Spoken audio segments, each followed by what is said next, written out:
वह परमात्मा आसक्ति रहित है, अर्थात वह इस काललोक 21 ब्रह्मांडों की किसी वस्तु या पदार्थ में आसक्ति नहीं रखता, क्योंकि उस परमेश्वर का सत्यलोक इस काल के क्षेत्र से असंख्य गुणा उत्तम है। क्योंकि परमेश्वर का जो सतलोक है उसमें सर्व सुख है, सर्व पदार्थ हैं, अविनाशी पदार्थ हैं। इसलिए हमने यहां से आसक्ति हटाकर अपने सतलोक में लगानी है। इसलिए वह परमात्मा आसक्ति रहित कहा है। वही सबका धारण पोषण करने वाला है। यही प्रमाण गीता अध्याय 15 श्लोक 17 में भी है।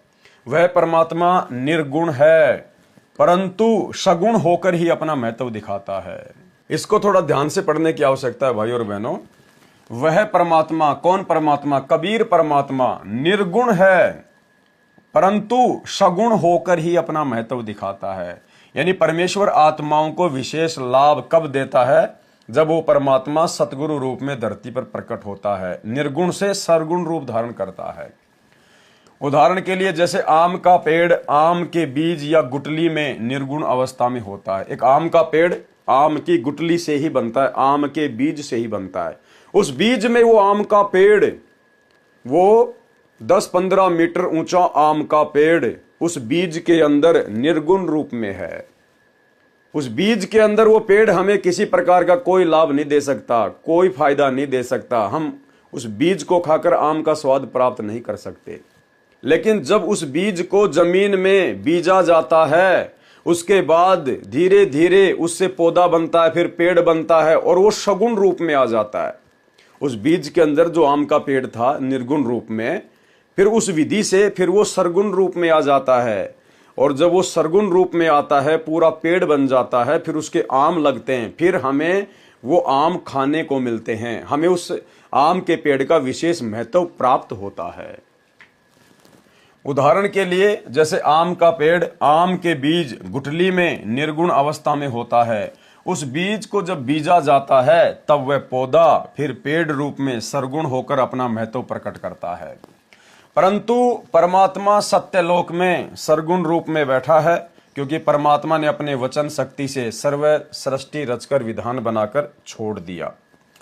और भाई और बहनों, जहां तक दास की बुद्धि काम कर रही है, यहां पर यह प्रिंट करवाते समय थोड़ा सा मिसप्रिंट हो गया है। परंतु परमात्मा सत्यलोक में सरगुण रूप में, सतलोक में गुरुदेव ने बताया कि परमात्मा निर्गुण रूप में रहता है। निर्गुण रूप में गरीब निर्गुण सरगुण एक है, दूजा ब्रह्म विकार। निर्गुण साहिब आप है और सरगुण संत विचार। तो जहां तक दास की बुद्धि काम कर रही है, यहां पर निर्गुण होना चाहिए। परंतु वह परमात्मा सत्यलोक में निर्गुण रूप में बैठा है, क्योंकि परमात्मा ने अपने वचन शक्ति से सर्व सृष्टि रचकर विधान बनाकर छोड़ दिया। उस परमात्मा के विधान अनुसार सर्व प्राणी तथा नक्षत्र बनते बिगड़ते रहते हैं, जीव कर्मानुसार जन्मते मरते रहते हैं। परमात्मा को कोई टेंशन नहीं है। परंतु जब परमात्मा पृथ्वी पर प्रकट होता है, उस समय सर्व गुणों को भोगता है। जैसे आम के वृक्ष को तो निर्गुण से सरगुण होने में बहुत समय लगता है, परंतु परमात्मा के लिए समय सीमा नहीं है। वे तो क्षण में निर्गुण, अगले क्षण में सरगुण हो जाते हैं। यानी 1 सेकंड में परमात्मा सतलोक से धरती पर सतगुरु रूप में प्रकट हो जाता है। सतलोक में निर्गुण रूप में रहता है और यहां 1 क्षण में प्रकट होकर सरगुण रूप धारण कर लेता है। उस परमेश्वर की कोई समय सीमा नहीं है। आम के बीज का उदाहरण तो केवल आप और हमें समझाने के लिए दिया गया है, लेकिन परमेश्वर को निर्गुण से सरगुण होने में आम के पेड़ की तरह इतना समय नहीं लगता है। परमात्मा कहते हैं, गोता मारूं सुरग में जा बैठूं पाताल, गरीब दास ढूंढता फिरूं अपने हीरे मोती लाल। इससे भी सिद्ध हुआ कि गीता ज्ञान दाता से अन्य कोई सबका धारण पोषण करने वाला परमात्मा है। गीता अध्याय 13 श्लोक 15-16 में भी यही प्रमाण है। गीता ज्ञानदाता ने कहा कि जैसे सूर्य दूर स्थान पर स्थित होते हुए भी यहां पृथ्वी पर अपना प्रभाव बनाए है, उसी प्रकार परमात्मा सत्यलोक में स्थित होकर भी सर्व ब्रह्मांडों पर अपनी शक्ति का प्रभाव बनाए हुए है। सर्व चर अचर भूतों के बाहर भीतर है। चर अचर भूतों के बाहर भीतर है, यानी जीवों के बाहर भीतर है। इसी प्रकार सूक्ष्म होने से हम उसको चरम दृष्टि से देख नहीं पाते, इसलिए अविज्ञ अर्थात हमारे ज्ञान से परे है, तथा वही परमात्मा हमारे समीप में तथा दूर भी वही स्थित है। परमात्मा तो दूर सत्यलोक शाश्वत स्थान में है, उसकी शक्ति का प्रभाव प्रत्येक के साथ है। गीता अध्याय 13 श्लोक 15 का ये निष्कर्ष है। जैसे सूर्य दूर स्थित है परंतु पृथ्वी के ऊपर प्रत्येक प्राणी को अपने साथ दिखाई देता है, जैसे एक स्थान पर कई घड़े जल के भरे रखे हैं तो सूर्य प्रत्येक में दिखाई देता है, टुकड़ों में नहीं दिखाई देता, इसी प्रकार परमात्मा उस व्यक्ति को दिखाई देता है। परमात्मा ऐसे ही एक स्थान पर स्थित है, वह परमात्मा जानने योग्य है। भावार्थ है कि गीता ज्ञानदाता ने कहा है कि मेरे से अन्य परमात्मा का ज्ञान होना चाहिए मोक्ष प्राप्ति के लिए, वह जानने योग्य है। वही परमात्मा अपने विधान अनुसार सर्व का धारण पोषण उत्पत्ति तथा मृत्यु करता है। देखो भाइयों और बहनों, हमने जो 4 नंबर वीडियो में पढ़ा देखा परमेश्वर के ज्ञान आधार से कि अर्जुन को काल रूप में परमपिता परमेश्वर कबीर जी ने ही, सतगुरु रामपाल जी भगवान ने ही वो रूप दिखाया था। तो दास ने सवाल किया था कि हो सकता है किसी को शंका हो जाए कि भाई काल ने तो वो रूप इसलिए दिखाया था कि भाई ताकि अर्जुन युद्ध के लिए तैयार हो जाए, बहुत सारे लोग मारे जाएं, तो परमात्मा भला किसी को मारता थोड़ी है। तो भाई और बहनों, आपकी उस शंका का यहां पर समाधान हो गया है। क्या कह रहे हैं परमात्मा? वही परमात्मा, कौन परमात्मा? जो सत्य लोक में रहता है निर्गुण रूप में, वही परमात्मा अपने विधान अनुसार सर्व का धारण पोषण उत्पत्ति तथा मृत्यु करता है। यानी ये काल केवल नौकर है, नौकरी करता है, बाकी कर्म अनुसार जन्म और मृत्यु सब कुछ परमात्मा ही निर्धारित करता है। वास्तव में ब्रह्मा सबका उत्पत्ति करता वही है। यानी जो लोग काल के पुत्र ब्रह्मा को मानते हैं कि ब्रह्मा जी प्रजापति है, ब्रह्मा जी सृष्टि की उत्पत्ति करता है, तो क्या कह रहे हैं गुरुदेव भगवान कि वास्तव में असल में ब्रह्मा सबका उत्पत्ति करता वही है।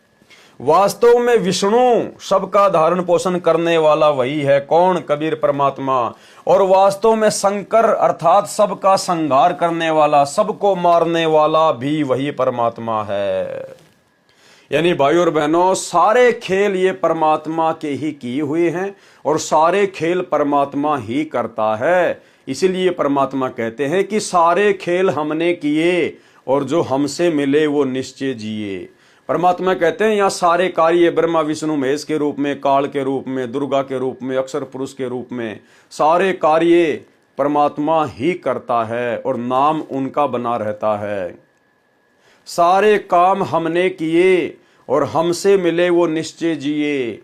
हमसे मिले यानी जो उस कबीर परमात्मा की शरण में आ जाता है, जब वो भगवान सतगुरु रूप में धरती पर प्रकट होता है, उस समय जो उसकी शरण में आ जाता है, जो उससे मिल लेता है, उसके ज्ञान को समझ लेता है, भक्ति करता है, फिर वो निश्चय जिए, फिर वो सतलोक चला जाता है, फिर वो कभी नहीं मरता, हमेशा जीवित रहता है, अमर हो जाता है। वही परमात्मा अपने विधान अनुसार सभी का धारण पोषण उत्पत्ति तथा मृत्यु करता है। वास्तव में ब्रह्मा सबका उत्पत्ति करता वही है। वास्तव में विष्णु सबका धारण पोषण करने वाला वही है। वास्तव में शंकर सबका संहार करने वाला वही है। अन्य ब्रह्मा विष्णु तथा शंकर तो केवल एक ब्रह्मांड के कर्ता धर्ता है, परंतु वह परमात्मा तो सर्व ब्रह्मांडों का ब्रह्मा विष्णु तथा शंकर रूप में अकेला ही है। जैसे भारतवर्ष में केंद्र का भी गृह मंत्री होता है तथा राज्यों में भी गृह मंत्री होते हैं। इससे सिद्ध हुआ कि गीता ज्ञानदाता ने अपने से अन्य समर्थ परमात्मा की महिमा बताई है। गीता ज्ञानदाता से अन्य कोई पूर्ण परमात्मा है? गीता अध्याय 13 श्लोक 16, गीता अध्याय 13 श्लोक 17 में गीता ज्ञानदाता ने अपने से अन्य परमात्मा की महिमा कही है, जो इस प्रकार है। वह दूसरा परमात्मा परम ब्रह्म सब ज्योतियों का भी ज्योति है, अर्थात सर्व प्रकाश स्रोत है। उसी अन्य समर्थ परमात्मा की शक्ति से सब प्रकाशमान है। काल क्या कह रहा है कि मेरे से अन्य कोई और परमात्मा है जो समर्थ है, जो सभी प्रकाशों का स्रोत है, और उसी अन्य समर्थ परमात्मा की शक्ति से सब कुछ चलायमान है, सब कुछ संचालित हो रहा है। और उस परमात्मा का प्रकाश सर्व से अधिक है, यानी सबसे ज्यादा नूर है उस परमात्मा का। उसकी शक्ति का कोई वार पार नहीं है। वह परमात्मा माया से अति परे कहा जाता है। वास्तव में निरंजन वही है। निरंजन यानी माया रहित परमात्मा तो वास्तव में कबीर भगवान सतगुरु रामपाल जी हैं। जो गीता ज्ञान दाता है यह माया सहित ज्योति निरंजन कहा जाता है। जो काल है ये तो माया सहित है, ये तो माया में लिप्त है, और जो कबीर भगवान है वो वास्तव में माया रहित है, निरंजन है। और ये काल को कहते हैं ज्योति निरंजन, और परमात्मा को कहते हैं निरंजन, निरंजन माया रहित। और काल क्या है? ज्योति निरंजन, ये माया सहित परमात्मा है। वह परमात्मा ज्ञान का भंडार है, वह जानने योग्य है, यानी उस परमात्मा को जानना चाहिए, उसकी पहचान करनी चाहिए। वह ज्ञान गम्यम, तत्व ज्ञान द्वारा प्राप्त होने योग्य है।